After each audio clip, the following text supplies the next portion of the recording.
ये ईरान ने जो 13 जून को इसराइल पर हमला किया है, ये बिल्कुल असमय इंटरनेशनल कानून के खिलाफ है। और ईरान को, इसराइल को इतना छूट दिया है, अमेरिका ने, नेटो ने फ्री पास दिया है कि वो कुछ भी कर सकता है, किसी पर हमला कर सकता है।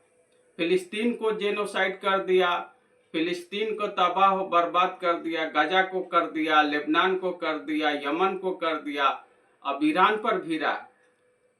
दुनिया में सिर्फ जीने का यहूदियों का ही अधिकार है। उन्हें ही सिर्फ अपना आत्मरक्षा का अधिकार है।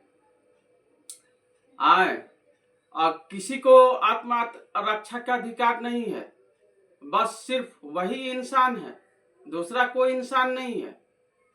कि फिलिस्तीन में 21-22 महीनों से जेनोसाइड हो रहा है, नस्लकुशी हो रही है और पूरी दुनिया खामोश है और इसराइल के आगे नतमस्तक है। भाई, ईरानियों को भी हक है अपने दिफा का, लेबनानियों का भी हक है, यमनियों का भी हक है, फिलिस्तीनियों का भी हक है। हर किसी को हक है शांतिपूर्वक जीने का और अपने जिंदगी को अच्छे से गुजारने का। न कि वो इसराइलियों के ही हक है। ये बिन्यामिन नेतन्याहू और ट्रम्प दुनिया के सबसे झूठे आदमी है और इन दोनों का हाथ जो है खून से रंगा हुआ है। बिन्यामिन नेतन्याहू जो है वो हिटलर है, वक्त का हिटलर है। हिटलर से उसकी तुलना की जानी चाहिए। और जिस तरह से एरियल सीरोन का बुलडोजर कहा जाता था कि उसने फिलिस्तीनियों के नस्लकुशी की, एरियल सीरोन ने उससे भी कहीं आगे बढ़कर बिन्यामिन नेतन्याहू ने फिलिस्तीनियों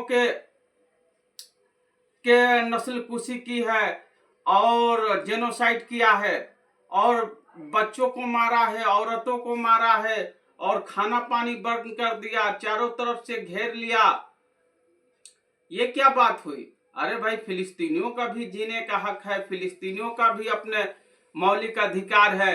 एक तो फिलिस्तीनियों के जमीन पर कब्जा कर लिया 1948 में, अवैध कब्जा, और ऊपर से उन्हीं के ऊपर जुल्म। ये कहाँ की इंसाफ है?